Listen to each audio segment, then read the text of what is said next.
Avez-vous déjà eu l'impression que votre cœur était arraché de votre poitrine par quelqu'un que vous avez mis au monde? Je m'appelle Margot Dubois. J'ai 62 ans, des cheveux gris qui étaient autrefois d'un châtain vibrant et des mains marquées par le temps. Je vis seule dans un petit appartement au cœur du 18e arrondissement de Paris, entouré de souvenirs et du silence qui est devenu mon compagnon le plus constant. Jusqu'à ce qu'une lettre change tout. C'était un jeudi matin lorsque le facteur a livré une enveloppe élégante avec une finition dorée sur les bords. J'ai immédiatement reconnu l'écriture de Jean, mon fils unique. L'émotion m'a envahi alors que j'ouvrais soigneusement l'enveloppe, espérant une invitation à son mariage.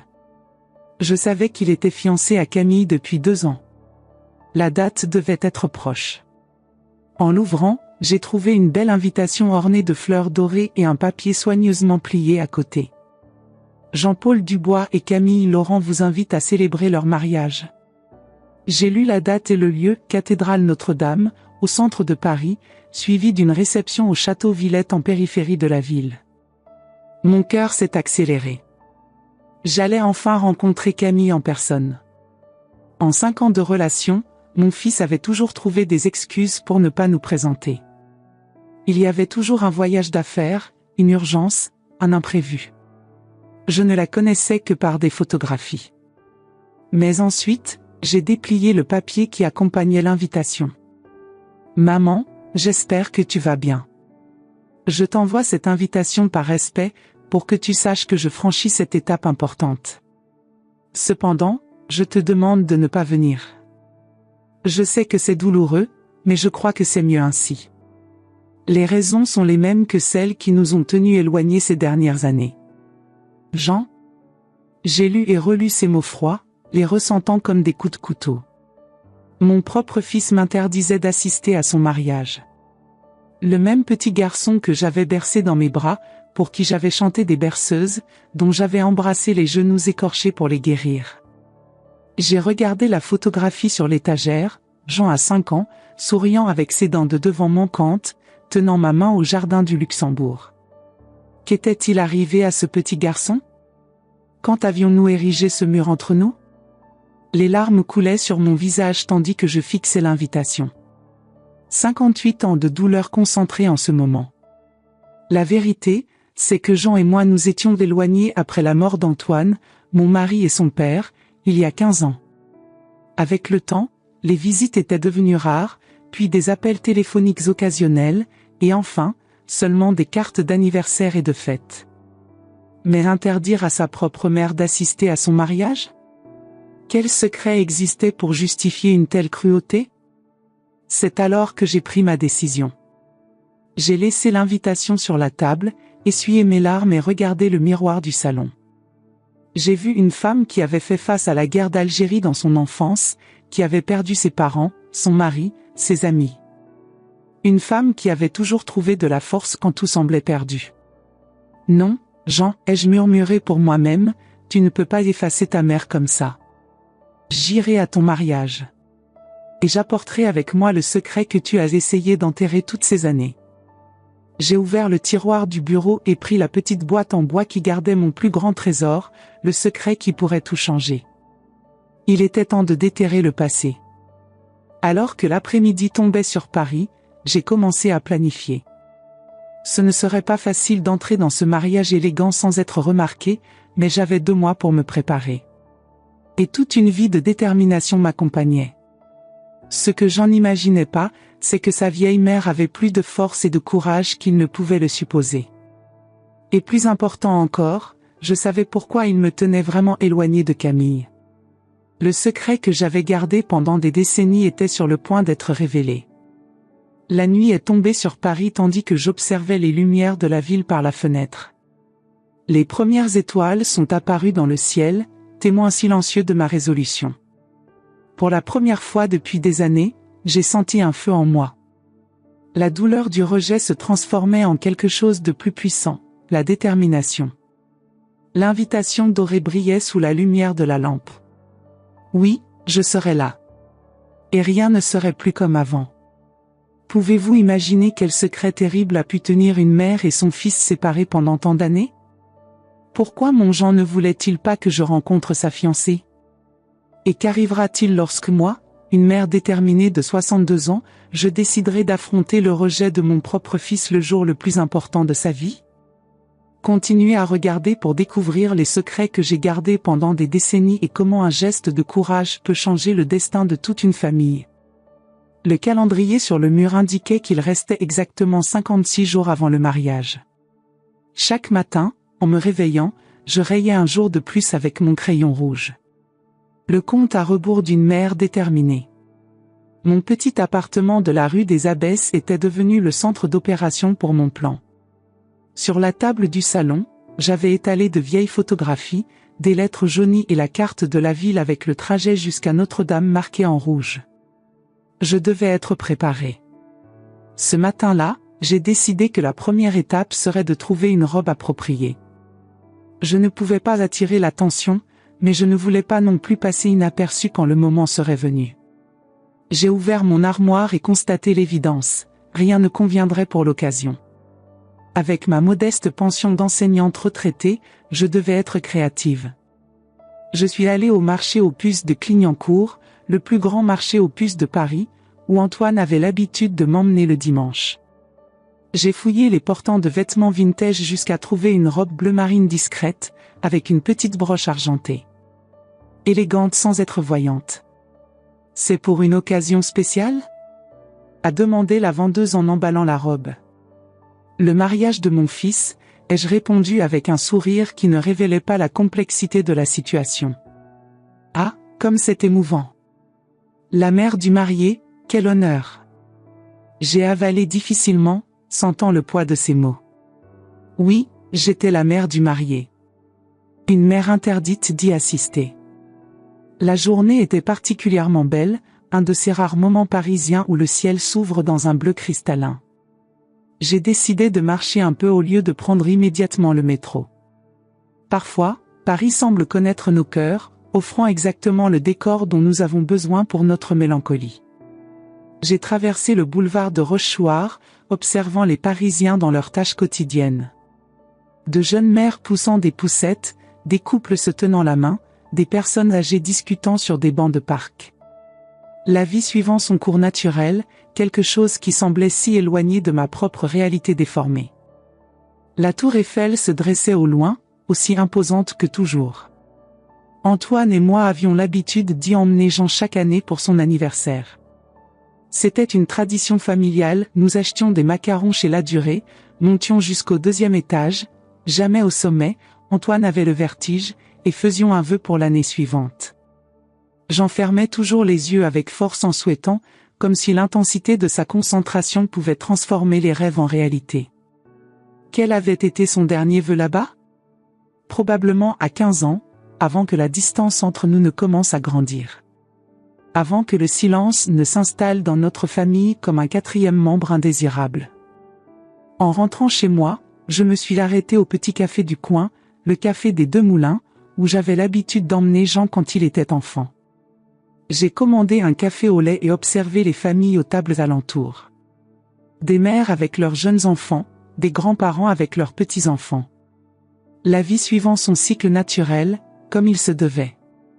Une jeune mère à la table voisine essayait de convaincre son fils d'environ 5 ans de manger un croissant. L'enfant faisait la moue, refusant obstinément.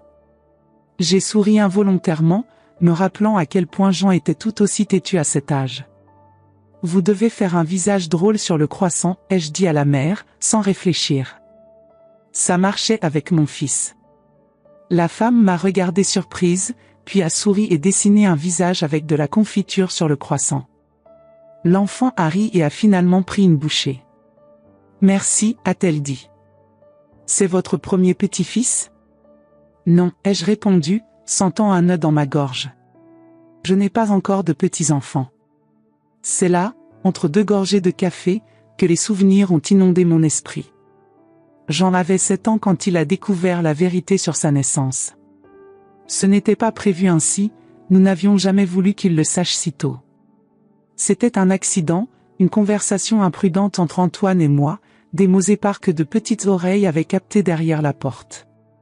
Il n'a pas besoin de savoir qu'il n'est pas mon fils biologique, avait dit Antoine. Pour moi, il est mon fils à tous égards. Le petit Jean, avec ses grands yeux bleus et des larmes coulant sur son visage, est apparu à la porte de la cuisine à cet instant. Le choc sur son visage d'enfant est une image que je n'ai jamais pu effacer de ma mémoire. Nous avons essayé d'expliquer du mieux possible. Que j'avais rencontré Antoine quand j'en avais que 3 mois. Que son père biologique, Pierre, m'avait abandonné en apprenant ma grossesse. Que Antoine l'avait légalement adopté et l'aimait comme un vrai père. Antoine est ton père, Jean, ai-je dit, tenant ses petites mains tremblantes. L'amour construit une famille, pas seulement le sang. Cette nuit-là, il a pleuré jusqu'à s'endormir dans mon lit. Antoine est resté assis au bord du matelas, caressant ses cheveux et chantant doucement la même berceuse qu'il chantait tous les soirs. La vie en rose. C'était la chanson qui jouait à la radio quand nous nous sommes rencontrés, dans un petit café pas très loin d'ici. Pendant quelques années, tout semblait aller bien. Jean et Antoine avaient une relation merveilleuse. Ils pêchaient ensemble, réparaient des choses dans la maison, partageaient leur amour pour la musique classique. Les soirs d'été, nous nous asseyions tous les 3 sur la petite terrasse, mangeant du fromage et du pain frais, écoutant Debussy et riant des histoires de la journée. À l'école, Jean excellait en littérature et en histoire. Il avait hérité de mon amour des livres et nous passions des heures dans les librairies d'occasion du quartier latin, chassant des trésors littéraires. Antoine, ingénieur de formation, était fasciné par la capacité de son beau-fils à mémoriser des poèmes entiers après 1 ou 2 lectures. « Il a ta mémoire, Margot, disait-il avec fierté. Et ta sensibilité. » C'étaient des temps heureux, des temps où le passé semblait être une page tournée, une histoire qui n'avait plus besoin d'être revisitée. Mais quand Jean est entré dans l'adolescence, quelque chose a changé. Il a commencé à poser des questions sur son père biologique. Qui était-il? Où était-il? Pourquoi était-il parti? Pierre Moreau.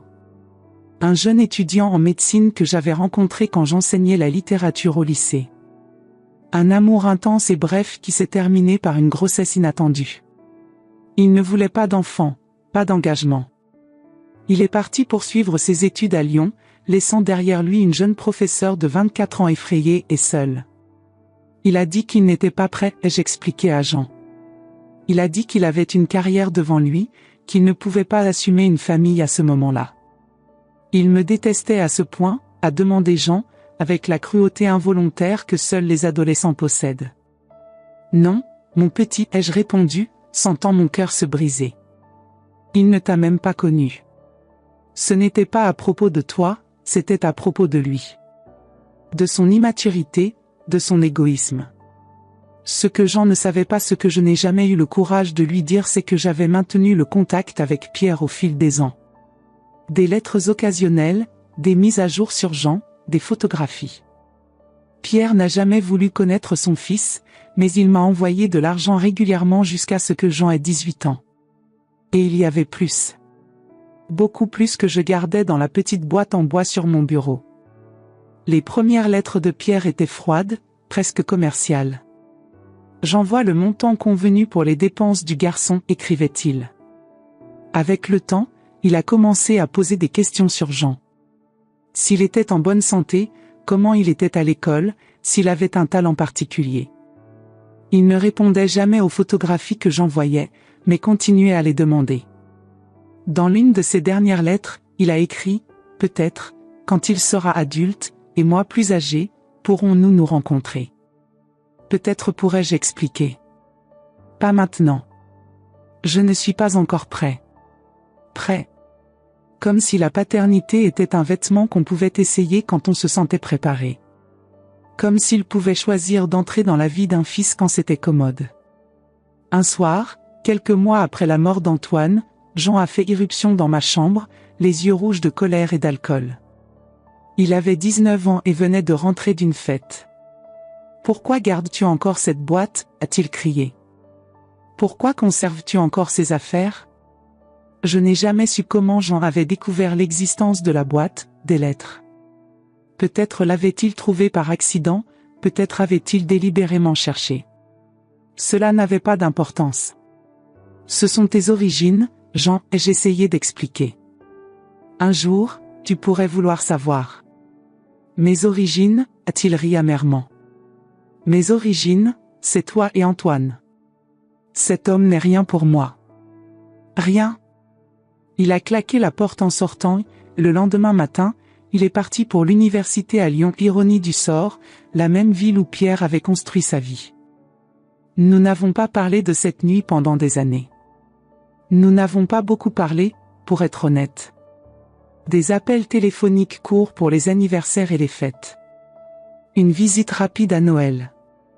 La distance grandissant comme un mur invisible entre mère et fils. Le café avait refroidi pendant que je me perdais dans ses souvenirs. J'ai payé et je suis sorti, sentant le poids des secrets sur mes épaules. Le ciel de Paris était gris, menaçant de pluie, reflétant parfaitement mon état d'esprit. Sur le chemin du retour, je suis passé par la librairie des Abbesses et j'ai acheté un nouveau carnet. J'ai décidé d'écrire chaque souvenir, chaque secret, chaque moment qui a construit la distance entre mon fils et moi. Peut-être qu'en mettant tout sur papier, je trouverai le courage d'affronter non seulement Jean, mais aussi mes propres erreurs. Les jours suivants ont été consacrés aux préparatifs.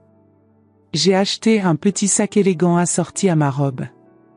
J'ai visité mon coiffeur, Monsieur Laurent, qui s'occupait de mes cheveux depuis plus de 30 ans. Quelque chose de spécial, Madame Dubois, a-t-il demandé en coupant les pointes de mes cheveux gris. Le mariage de mon fils, ai-je répondu automatiquement. Ah, le petit Jean. Je me souviens de lui quand il n'était pas plus haut que ça, a-t-il souri, indiquant de la main la hauteur d'un petit garçon. Toujours si poli. Ce sera un événement merveilleux, j'en suis sûr. J'ai acquiescé, sans corriger son hypothèse que je serais une invitée bienvenue et non une intruse. À la maison, j'ai étudié le plan de la cathédrale et de ses environs. Notre-Dame aurait plusieurs entrées. Outre la principale, il y avait des portes latérales et de service. Je devais connaître toutes les possibilités. Si l'on me refusait l'entrée principale, j'essaierais une autre. Je devais également décider du bon moment pour agir. Révéler le secret avant la cérémonie? Pendant? Après? Chaque option comportait ses propres complications. Interrompre un mariage, c'était quelque chose qui n'arrivait que dans les films, n'est-ce pas? Est-ce vraiment ce que je voulais? Le soir, assise près de la fenêtre qui donnait sur la tour Eiffel illuminée au loin, j'ai ouvert le nouveau carnet et commencé à écrire. Les premiers mots sont venus difficilement, puis ont coulé comme une rivière retenue qui trouve enfin son chemin vers la mer. Cher Jean, ai-je écrit, il y a tant de choses que je ne t'ai jamais dites. Tant que j'aurais dû te dire il y a des années. Je commence cette lettre sans savoir si j'aurai un jour le courage de te la remettre. Mais j'ai besoin d'écrire, même si ces mots ne rencontrent jamais tes yeux. J'ai écrit comment j'avais rencontré Pierre, notre brève romance, le bonheur de découvrir ma grossesse et la dévastation quand il est parti. Comment j'avais pleuré nuit après nuit, comment j'avais envisagé d'avorter, comment j'avais finalement décidé que j'aurais ce bébé, avec ou sans père. J'ai écrit sur le moment où j'ai vu Jean pour la première fois, ses petits yeux bleus me regardant avec une sagesse impossible pour un nouveau-né. Comment j'ai promis de le protéger de tout et de tous ceux qui pourraient lui faire du mal. J'ai écrit sur ma rencontre avec Antoine, sur sa gentillesse, sur la façon dont il est tombé amoureux de moi et de Jean instantanément. Comment il n'a jamais fait de distinction, n'a jamais traité Jean comme moins que son propre fils pour ne pas partager le même sang. J'ai écrit sur les lettres de Pierre, sur la façon dont j'ai hésité à les jeter, sur comment une partie de moi espérait encore qu'un jour il changerait d'avis. Pas pour moi, mais pour Jean. Pour que mon fils puisse connaître toutes ses origines, toutes les parties qui l'ont formé. J'ai écrit jusqu'à ce que mes doigts me fassent mal, jusqu'à ce que les larmes sèchent sur mon visage. Quand j'ai terminé, le ciel commençait à s'éclaircir avec les premiers rayons de l'aube parisienne. J'ai fermé le carnet et l'ai rangé avec la boîte de souvenirs. Je me sentais étrangement légère, comme si j'avais déposé un fardeau que je portais depuis des décennies. Les jours suivants, j'ai continué mes préparatifs. J'ai acheté un billet aller-retour pour la station de métro la plus proche de la cathédrale. J'ai répété des scénarios possibles dans ma tête. Que dirais-je si on m'interrogeait? Comment réagirais-je si j'étais expulsée? 2 semaines avant le mariage, j'ai reçu un appel inattendu. Madame Dubois, une voix féminine a demandé. C'est Sophie Lenoir, du lycée Voltaire. Je ne sais pas si vous vous souvenez de moi. Sophie avait été ma collègue quand Jean était petit. Une professeure de mathématiques gentille et vivante qui avait souvent gardé Jean après les cours quand j'avais des réunions. Bien sûr que je me souviens, Sophie.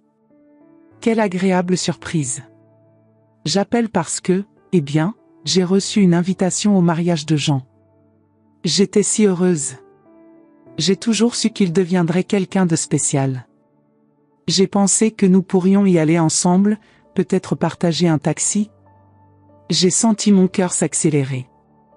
Voilà, une opportunité inattendue. Ce serait merveilleux, Sophie. Mais juste pour confirmer, l'invitation mentionnait spécifiquement mon nom? Oh, non, a-t-elle répondu, un peu confuse. Elle était adressée juste à moi. Mais bien sûr, Jean s'attendrait à ce que sa mère soit là, n'est-ce pas? Vous avez toujours été si proches. J'ai avalé difficilement, ne sachant pas comment répondre. Margot? Tout va bien entre vous deux? Oui, ai-je menti rapidement. Juste, quelques complications de planification. J'adorerais y aller avec toi, Sophie. Nous pouvons nous retrouver le jour même. Après avoir réglé les détails, j'ai raccroché le téléphone avec des mains tremblantes. Le destin m'avait offert une entrée. Un moyen de passer les contrôles d'invitation sans causer de scène. C'était un signe, ai-je pensé. Un signe que j'étais sur la bonne voie. Ce soir-là, j'ai recommencé à écrire dans mon carnet. Mais cette fois, ce n'était pas des souvenirs ou des confessions. C'était un plan. Ce que je dirais à Jean quand nous nous rencontrerions. Comment j'expliquerais mes actions. Comment je révélerais enfin la vérité complète, sans plus de secret ni de demi-mot. Mon fils, ai-je écrit comme essai, parfois l'amour signifie protéger, et parfois il signifie révéler des vérités difficiles. Pardonne-moi de ne pas avoir su faire la différence avant. Le grand jour est arrivé. 15 juin, un samedi d'été parfait à Paris. Le ciel était d'un bleu intense, sans aucun nuage, un présage de bon augure pour les mariés, comme l'aurait dit ma grand-mère. Je me suis réveillée avant l'aube, après une nuit agitée de rêves confus où je courais dans les couloirs de Notre-Dame sans parvenir à trouver la cérémonie. J'ai ouvert la fenêtre et respiré l'air frais du matin parisien, laissant la brise caresser mon visage. C'est aujourd'hui, me suis-je murmuré. Je me suis habillée avec soin. La robe bleu marine que j'avais achetée au marché aux puces allait bien à ma silhouette, camouflant les marques que l'âge avait laissées sur mon corps. J'ai attaché mes cheveux gris en un chignon simple et élégant. Je me suis légèrement maquillée, juste assez pour donner de la couleur à mon visage pâle. Dans le miroir, j'ai vu une femme déterminée, non plus la mère rejetée et larmoyante. J'ai ouvert la boîte en bois sur mon bureau et j'en ai retiré le contenu, un dossier avec des documents jaunis par le temps, de vieilles photographies et une lettre encore cachetée. J'ai tout mis dans le petit sac qui allait avec ma robe. Le poids de ces papiers était bien plus important qu'il n'y paraissait. À 10h30, j'ai pris un taxi jusqu'à l'île de la Cité. J'ai demandé au chauffeur de me déposer à quelques pâtés de maison de la cathédrale, je ne voulais pas risquer d'être vue en arrivant. Un mariage? A demandé le chauffeur, souriant dans le rétroviseur. Oui, ai-je répondu, sans élaborer. Ça doit être important, à Notre-Dame. Quelqu'un de célèbre? Juste mon fils, ai-je dit, tournant mon visage vers la fenêtre, observant Paris défiler devant moi en un flou de vieux bâtiments et d'arbres en fleurs. La place Jean-Paul II devant Notre-Dame était pleine de touristes, comme toujours, mais j'ai vite identifié les invités du mariage, des hommes en costumes élégants, des femmes avec des chapeaux extravagants, tous convergeant vers l'entrée latérale de la cathédrale. Mon cœur s'est accéléré tandis que je m'approchais. J'avais prévu de me mêler aux touristes et d'entrer discrètement par la porte principale, mais j'ai vu 2 hommes à l'entrée qui vérifiaient les invitations. Un obstacle que je n'avais pas prévu. Pendant un moment, j'ai pensé à abandonner. J'étais là, à seulement 100 mètres de mon fils, sur le point de faire quelque chose qu'il m'avait explicitement demandé de ne pas faire. Était-ce l'acte final d'une mère égoïste qui ne respectait pas les limites de son fils ?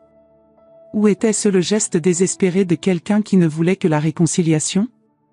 Tandis que j'hésitais, j'ai entendu une voix familière. « Madame Dubois ? Margot, c'est vous ? » Je me suis retournée et j'ai vu Sophie Lenoir, une ancienne collègue du lycée où j'enseignais. Je ne l'avais pas vue depuis au moins 10 ans. « Sophie !» Quelle surprise, ai-je réussi à dire, essayant de cacher ma nervosité. Je suis ici pour le mariage de Jean. Je ne savais pas que nous nous rencontrerions. C'est un avocat brillant maintenant, n'est-ce pas? Je suis si fière, j'ai toujours su que ce garçon irait loin. Mon cœur s'est serré. Sophie ne connaissait pas la situation, elle ne savait pas que j'étais là comme une intruse. En fait, Sophie, ai-je commencé, mais elle m'a interrompu. Allons-y, nous sommes presque en retard. Camille est magnifique, n'est-ce pas? Je l'ai rencontrée lors d'un dîner de bienfaisance l'année dernière. Jean a beaucoup de chance. Avant que je puisse expliquer, Sophie a enlacé son bras au mien et nous avons commencé à marcher vers l'entrée. Elle a montré son invitation aux hommes qui contrôlaient l'accès, et ils nous ont simplement fait signe de passer toutes les deux. Le destin m'avait offert une entrée inattendue. L'intérieur de Notre-Dame était à couper le souffle, comme toujours. La lumière filtrée par les vitraux colorés créait une atmosphère presque magique. Les bancs en bois étaient décorés de bouquets de pivoine blanche et bleue, et l'allée centrale était recouverte d'un tapis de soie crème. Sophie nous a conduites vers un banc au milieu de la nef, du côté de la mariée. Je me suis assise, essayant de contrôler ma respiration et le tremblement de mes mains. J'ai regardé autour de moi, cherchant Jean parmi les invités qui s'installaient, mais je ne l'ai pas vu. « C'est une belle cérémonie, n'est-ce pas ?» a murmuré Sophie. Jean a toujours eu bon goût. J'ai simplement acquiescé, incapable de formuler des mots. La réalité de la situation commençait à me frapper de plein fouet. J'étais là, sur le point d'assister au mariage de mon fils qui m'avait interdit de venir. Que espérais-je accomplir? La réconciliation? La vengeance? Je ne savais même plus. Alors, la musique a commencé. L'orgue de la cathédrale a entonné les premières notes de Pachelbel, et tout le monde s'est tourné vers l'entrée. Jean était là, marchant le long de l'allée latérale pour prendre sa place à l'autel. Mon fils. Mon Jean. Il était si beau dans son costume sombre, si semblable à Antoine que j'ai senti mon cœur manquer un battement. Ses yeux, les mêmes yeux bleus qu'il avait hérités de moi, parcouraient la foule d'invités avec un sourire nerveux. Pendant un instant, nos regards se sont croisés. J'ai vu la reconnaissance dans ses yeux, suivie de choc, puis quelque chose qui ressemblait à de la peur. Son expression s'est durcie, et il a rapidement détourné le regard, murmurant quelque chose à l'homme à côté de lui, probablement son témoin. À ce moment-là, j'ai presque voulu me lever pour partir. Que étais-je en train de faire? Ruiner le jour le plus important de la vie de mon fils par égoïsme? Mais alors quelque chose d'inattendu s'est produit. La musique a changé, et tout le monde s'est levé pour accueillir la mariée. Camille est entrée par l'allée centrale, radieuse dans sa robe blanche, tenant le bras d'un homme grand et distingué aux cheveux grisonnants, son père, ai-je présumé. Quand elle est passée devant mon banc, j'ai pu voir clairement son visage pour la première fois. Et c'était comme si le temps s'était arrêté. Ses yeux. La forme du visage. Le sourire. Mon sac est tombé de mes mains, répandant une partie de son contenu sur le sol. Sophie s'est rapidement baissée pour m'aider à ramasser, mais j'étais paralysée, regardant la mariée qui continuait son chemin vers l'autel. C'était comme regarder un fantôme du passé. Comme regarder un miroir qui ne reflétait pas mon visage actuel, mais ce que j'avais été il y a 40 ans. Parce que Camille, la fiancée de mon fils, était l'image exacte de ma jeunesse. Et à cet instant, toutes les pièces se sont assemblées. La raison pour laquelle Jean n'avait jamais voulu que je rencontre sa fiancée. Pourquoi il avait maintenu notre relation distante pendant tant d'années? Pourquoi il m'avait interdit de venir au mariage? Camille n'était pas seulement une étrangère que mon fils aimait. Elle était la fille de Pierre Moreau, le père biologique de Jean, l'homme qui m'avait abandonnée enceinte. La demi-sœur de mon fils. Sophie m'a rendu les papiers qu'elle avait ramassés par terre, me regardant avec inquiétude. « Margot, vous allez bien? On dirait que vous avez vu un fantôme. » Un fantôme. Oui, c'était exactement ça. Le fantôme d'un passé que je pensais avoir enterré, mais qui ressurgissait maintenant pour tourmenter non seulement moi, mais aussi mon fils qui, sans le savoir, était sur le point de commettre une terrible erreur. Mes mains tremblantes ont rouvert mon sac et saisi la lettre cachetée que j'avais gardée pendant tant d'années. La lettre que Pierre m'avait envoyée quand Jean avait eu 18 ans, confessant qu'il avait formé une autre famille, qu'il avait une fille nommée Camille. Mon Dieu, ai-je pensé, ils ne savent pas. Aucun des deux ne sait. La cérémonie continuait. Le prêtre a commencé à parler de l'amour, de l'union de deux âmes destinées à être ensemble. Des mots qui sonnaient maintenant comme une terrible ironie alors que je tenais dans mes mains la preuve que ce mariage ne pouvait pas avoir lieu. Je devais l'empêcher. Mais comment? Me lever là, au milieu de la cérémonie, et crier la vérité pour que tous l'entendent? Détruire publiquement non seulement le mariage, mais toute la vie que Jean avait construite loin de moi? Quand le prêtre a prononcé les mots fatidiques, si quelqu'un connaît un empêchement à cette union, qu'il parle maintenant ou se taise à jamais, j'ai senti tous les regards se tourner vers moi. Non, pas tous. Seulement une paire d'yeux. Les yeux bleus de mon fils, fixés sur moi avec un mélange de colère et de supplication. Le silence dans la cathédrale semblait s'étendre pour une éternité tandis que tous attendaient que le prêtre poursuive la cérémonie. Jean me fixait toujours, ses yeux m'implorant maintenant de ne rien faire, de respecter son souhait de me tenir à l'écart de ce moment. Mais il ne s'agissait pas de moi. Il ne s'agissait pas de notre relation tendue, ni de ma peine d'avoir été exclu. Il s'agissait de quelque chose de bien plus grand. Je me suis levé lentement, sentant le poids des années et des décisions sur mes épaules. Sophie a essayé de me tirer pour me faire rasseoir, murmurant quelque chose que je n'ai pas pu comprendre. J'ai fait un pas vers l'allée centrale. Je connais un empêchement, ai-je dit, ma voix plus ferme que je ne l'espérais, résonnant contre les murs centenaires de Notre-Dame. Un murmure a parcouru la foule. J'ai vu Jean fermer les yeux, comme si c'était un cauchemar dont il ne pouvait pas se réveiller. Camille regardait, confuse, de mon fils à moi, sans comprendre ce qui se passait. Cette femme n'a pas été invitée, a rapidement dit l'un des organisateurs, s'approchant de moi. Je vais l'accompagner dehors. Non. La voix de Jean a résonné plus fort que nécessaire. Laissez-la parler. Il est descendu des marches de l'hôtel et a marché dans ma direction, s'arrêtant à quelques mètres de distance. Ses yeux, si semblables aux miens, étaient remplis d'un mélange d'émotions que je n'ai pas pu complètement déchiffrer. « Qu'est-ce que tu fais, maman ?» a-t-il demandé, la voix basse et tendue. J'ai respiré profondément et sorti de mon sac le dossier avec les documents que j'avais apportés. « Jean, je sais pourquoi tu ne voulais pas que je vienne. Je sais pourquoi tu n'as jamais voulu que je rencontre Camille, ai-je dit, gardant ma voix aussi calme que possible. Tu l'as découvert, n'est-ce pas? Tu as découvert qui est son père. » L'expression sur le visage de mon fils a subtilement changé. J'ai vu la reconnaissance, puis le choc. « Comment tu? »« Ce n'est pas possible, » a-t-il murmuré. « Pierre Moreau, ai-je dit, prononçant le nom que je n'avais pas dit à voix haute depuis des années. Le médecin renommé qui a abandonné une jeune professeure enceinte il y a presque 4 décennies. Ton père biologique, Jean. Et aussi le père de Camille. Les chuchotements ont augmenté autour de nous. J'ai vu Camille porter ses mains à sa bouche, ses yeux écarquillés d'horreur. L'homme plus âgé à côté d'elle que je savais maintenant être Pierre a fait un pas en avant, son visage pâle comme du papier. Margot. Sa voix était presque un murmure. Mon Dieu, c'est toi.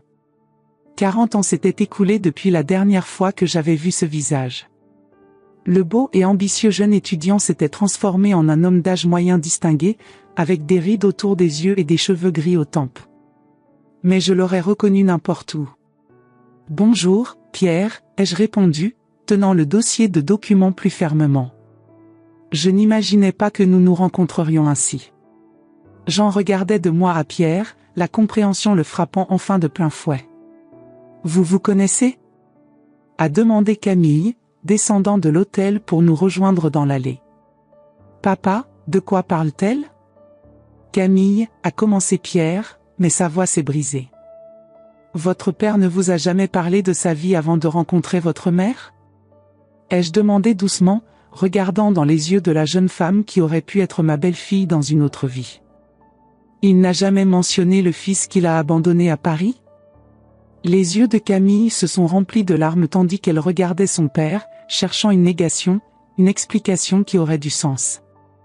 Mais son silence fut une réponse suffisante. « Jean est mon frère » a-t-elle murmuré, les mots sortant entrecoupés.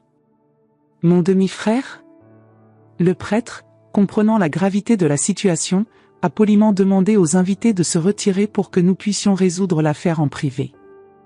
En quelques minutes, la cathédrale était presque vide, ne restant que nous quatre, Sophie, qui avait refusé de me laisser seule, le prêtre et quelques proches de Camille. Nous nous sommes assis sur les premiers bancs de l'église, un lourd silence entre nous. J'ai ouvert le dossier que j'avais apporté et remis à Jean la lettre que Pierre m'avait envoyée des années auparavant. « J'ai reçu ceci quand tu as eu 18 ans, ai-je expliqué. Pierre m'a écrit pour me dire qu'il s'était marié, qu'il avait une fille nommée Camille, et qu'il construisait une vie à Lyon. Il m'a demandé de ne jamais te parler de lui, de respecter la famille qu'il avait formée. » Jean a lu la lettre rapidement, son visage se durcissant à chaque ligne. « Pourquoi as-tu gardé ça » a-t-il demandé, la voix tremblante d'émotion contenue. « Pourquoi ne m'as-tu pas dit » J'aurais dû te le dire, ai-je admis, sentant le poids de décennies de silence. Mais Antoine venait de mourir, tu étais à l'université, commençant ta vie.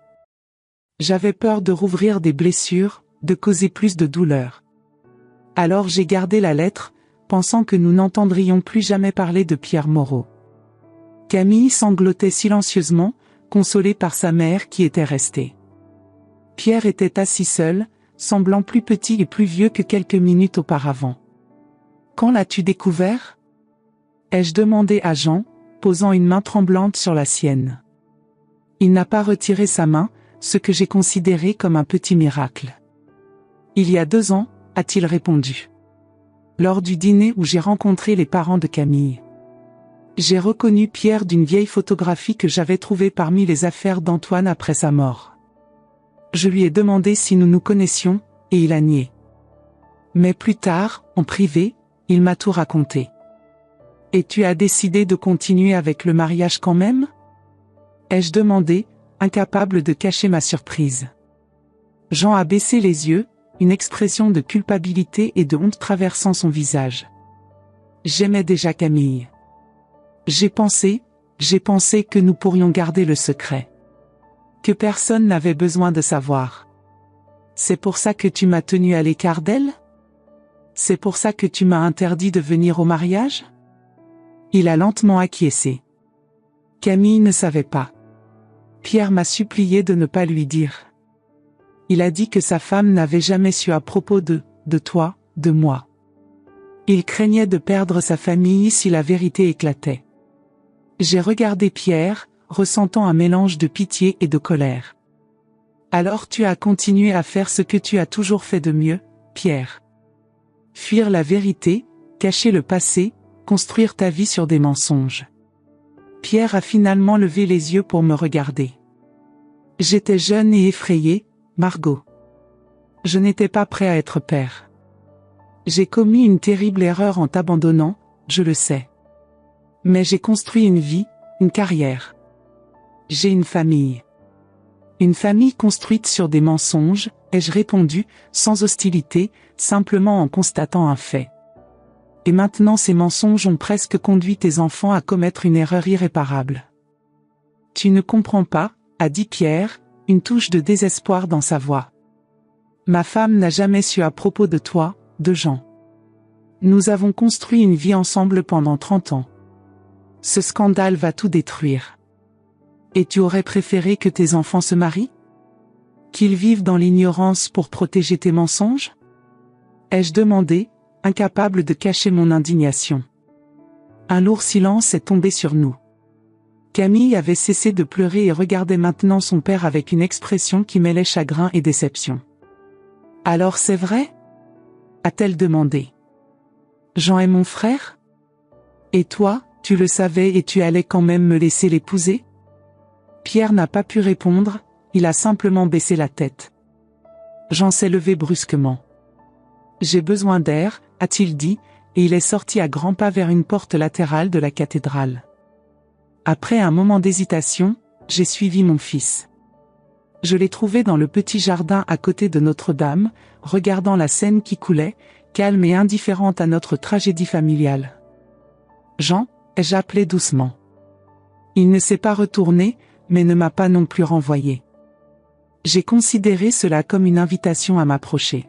« Je suis désolé » ai-je dit, m'arrêtant à ses côtés. « Je suis désolé pour tout. De ne pas avoir été honnête avec toi dès le début, d'avoir gardé des secrets qui n'étaient pas les miens à garder. » Jean est resté silencieux pendant un long moment, observant simplement la rivière. « J'allais épouser ma propre sœur, » a-t-il finalement dit, sa voix presque inaudible. « Si tu n'étais pas venu aujourd'hui. » Mais je suis venu, ai-je répondu doucement. Et maintenant nous connaissons tous la vérité. Il n'y a plus de secret entre nous. Finalement, il s'est tourné vers moi, et j'ai vu qu'il y avait des larmes dans ses yeux. Pourquoi ne m'as-tu jamais parlé de lui? De Pierre? J'avais le droit de savoir. Tu as raison, ai-je admis. Antoine et moi avons cru que nous te protégions. Il t'aimait comme son propre fils, Jean. Il voulait épargner la douleur de savoir que ton père biologique ne voulait pas de toi. Et après la mort d'Antoine, je n'ai pas eu le courage de défaire l'image que tu avais de notre famille. Alors tu as menti, a-t-il dit, non comme une accusation, mais comme une constatation. Oui, ai-je répondu. Par omission, oui, j'ai menti. Et je suis désolé pour cela. Jean a regardé la lettre froissée dans sa main. Toutes ces années. Je pensais connaître mon histoire, mon identité. Et puis je découvre que je suis le fils d'un homme qui n'a même pas eu le courage de me connaître. Un homme qui a continué sa vie comme si je n'existais pas. Pierre est ton père biologique, Jean. Mais Antoine a été ton père dans tous les sens qui comptent vraiment, ai-je dit, touchant doucement son bras. Il t'a aimé dès le premier moment où il t'a vu. Jamais, pas une seconde, il ne t'a considéré moins comme son fils parce que vous ne partagiez pas le même sang. Quelque chose dans le visage de Jean s'est adouci en entendant ces mots.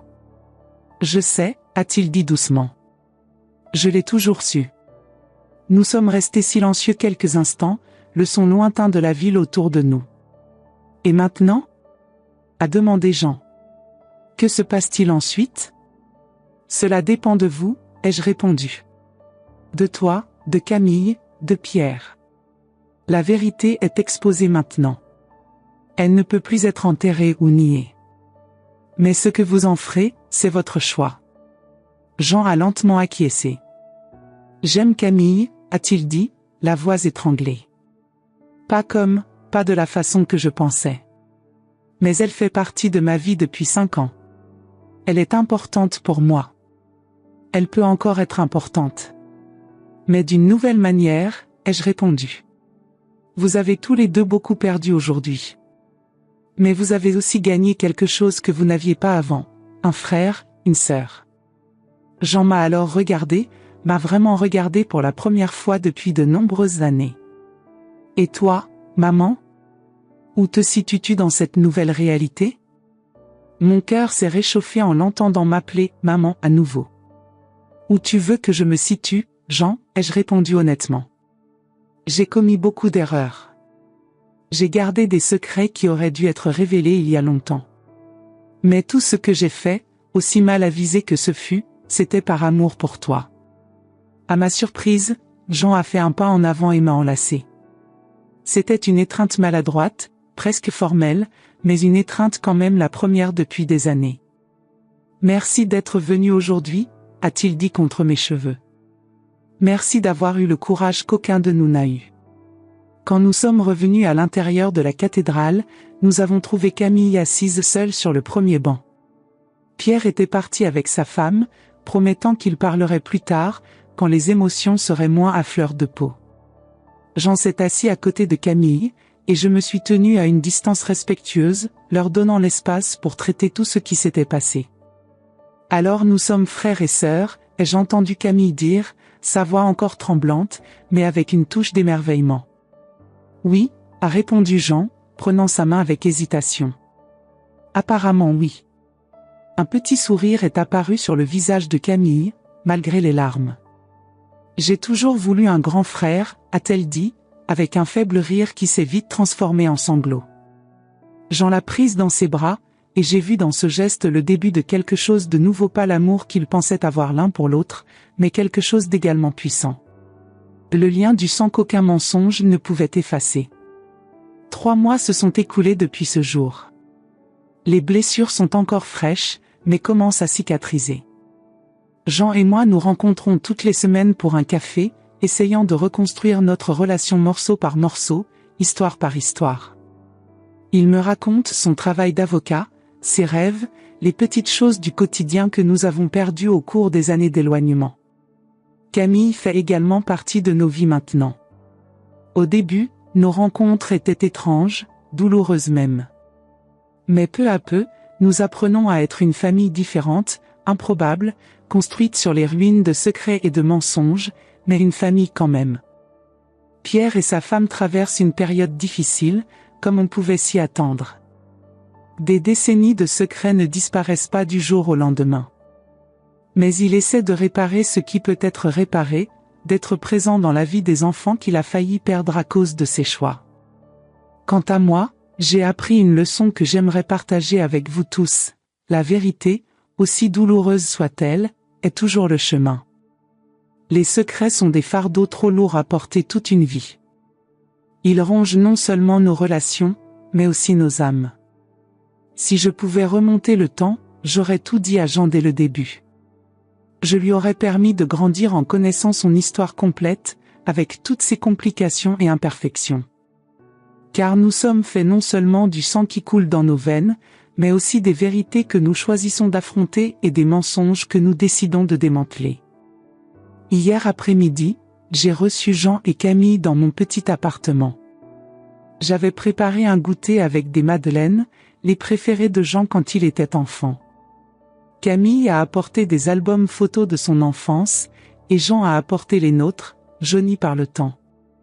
Assis autour de la table de la cuisine, entre rire et quelques larmes, nous avons commencé à tisser une nouvelle histoire, pas l'histoire qui aurait pu être, mais l'histoire qui peut encore être. Une histoire de pardon, d'acceptation, d'amour qui transcende les erreurs du passé. Car en fin de compte, ce ne sont pas nos erreurs qui nous définissent, mais notre courage pour les corriger. Ce ne sont pas nos chutes qui importent, mais notre volonté de nous relever et de continuer à marcher. Et ce ne sont pas les secrets que nous gardons qui construisent nos vies, mais les vérités que nous avons le courage d'affronter. J'ai 62 ans. Plus de la moitié de ma vie est passée. Mais assise là, avec mon fils et sa sœur, mes enfants, d'une certaine façon j'ai senti qu'une nouvelle vie ne faisait que commencer. Une vie sans le poids des secrets, sans le fardeau des mensonges. Une vie construite sur la vérité, aussi imparfaite et compliquée soit-elle. Et cela, mes chers, est le plus grand cadeau que nous puissions nous offrir à nous-mêmes et à ceux que nous aimons, le courage d'affronter la vérité, même quand elle nous effraie, la force de démanteler les mensonges, même quand ils semblent nous protéger, et la sagesse de comprendre que le véritable amour ne peut exister que lorsqu'il est construit sur la base solide de l'honnêteté. Je m'appelle Margot Dubois, et ceci est mon histoire. Une histoire d'erreur et de rédemption, de secrets et de vérité, de perte, finalement, de retrouvailles. L'histoire de comment j'ai failli perdre mon fils 2 fois, une fois à cause des mensonges d'un homme, une autre à cause des miens, et comment, finalement, j'ai trouvé le courage de me battre pour lui, même quand cela signifiait affronter mes plus grandes peurs. Et s'il y a une chose que j'ai apprise dans ce voyage, c'est qu'il n'est jamais trop tard pour faire ce qui est juste. Il n'est jamais trop tard pour dire la vérité. Il n'est jamais trop tard pour recommencer. Aujourd'hui, quand je regarde la photographie la plus récente sur mon étagère, Jean, Camille et moi, des sourires hésitants mais sincères, je sais que j'ai fait le bon choix ce jour-là à Notre-Dame. Parce que parfois, le plus grand acte d'amour que nous puissions accomplir est d'avoir le courage de démanteler les mensonges que nous avons construits pour protéger ceux que nous aimons. La vérité peut faire mal. Elle peut même détruire ce que nous pensions avoir. Mais descendre de cette destruction, quelque chose de nouveau et de plus fort peut naître. Quelque chose de réel. Quelque chose de durable. Quelque chose de vrai. Et à la fin, c'est tout ce qui compte. Quand mon fils m'a interdit d'assister à son mariage, j'ai cru que mon cœur ne s'en remettrait jamais. À 62 ans, je pensais avoir vécu toutes les douleurs qu'une mère pouvait endurer, mais je me trompais. Combien d'entre nous portent en silence des fardeaux lourds sur le cœur? Combien de secrets gardons-nous, croyant protéger ceux que nous aimons, pour finalement découvrir que les vérités non dites érigent des murs invisibles entre nous? Si mon histoire a touché votre cœur, si vous aussi avez un fils éloigné, une relation brisée ou des secrets que vous craignez de révéler, partagez votre expérience dans les commentaires. Nous ne sommes pas seuls sur ce chemin. Vos mots peuvent être le réconfort dont un autre cœur a besoin en ce moment. Et s'il vous plaît, abonnez-vous à la chaîne. Ce sont ces abonnements qui me permettent de continuer à partager des histoires comme la mienne, des récits de personnes qui, comme nous, trébuchent, tombent, mais trouvent la force de se relever. Chaque abonnement est comme une main tendue à une dame aux cheveux gris qui croit encore au pouvoir des histoires. Souvenez-vous, il n'est jamais, jamais trop tard pour dire « je t'aime », pour demander pardon, pour tenter à nouveau. Même à 62 ans, j'ai découvert que la vie réserve encore des surprises, des recommencements et des secondes chances. À bientôt pour une prochaine histoire avec affection, Margot.